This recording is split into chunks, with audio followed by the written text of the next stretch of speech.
People in cities along China's Yangtze River, which have already been inundated with water, are now scrambling to shore up embankments and dikes before the Three Gorges Dam releases more water and towns are swamped again by the third big flood this summer. The Yangtze has again become a raging torrent. On Monday evening, stormwater started to pour into the reservoir of the Three Gorges Dam in the Yangtze's middle reaches at more than 60,000 cubic meters per second. The company lifted the dam's floodgates and spillways on Saturday and Sunday to discharge water to partially empty the 39.3 billion cubic meter reservoir so it could be used to block the expected flood starting from Monday, with tributaries and lakes offstream still overflowing. On Tuesday morning, the company said the mass of water flow recorded at the reservoir's upstream approaches fluctuated between 50,000 to 60,000 cubic meters per second.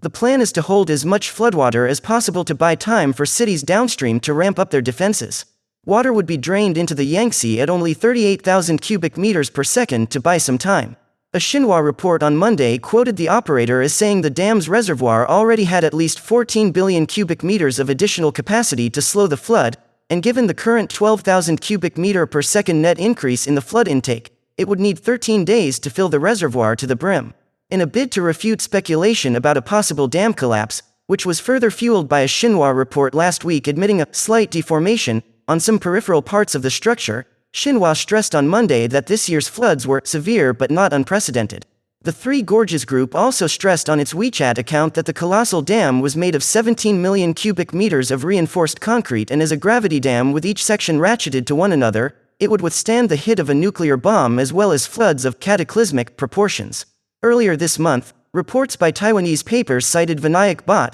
a retired satellite imagery analyst with the Indian Army, as saying the dam could have faced unexplained pressure, nearing its capacity as it had discharged a large amount of water during June as seen in recent satellite photos, when it was largely dry in the dam's upper catchment areas. The National Meteorological Center has warned of torrential rain continuing to hit the central province of Hubei, where the dam is situated, as well as the upstream provinces of Chongqing, Guizhou and Guangxi, and downstream provinces like Hunan, Jiangxi, Anhui and Jiangsu. These provinces will see 180 mm in daily rainfall throughout the rest of the week, with some areas experiencing up to 70 mm of rain per hour.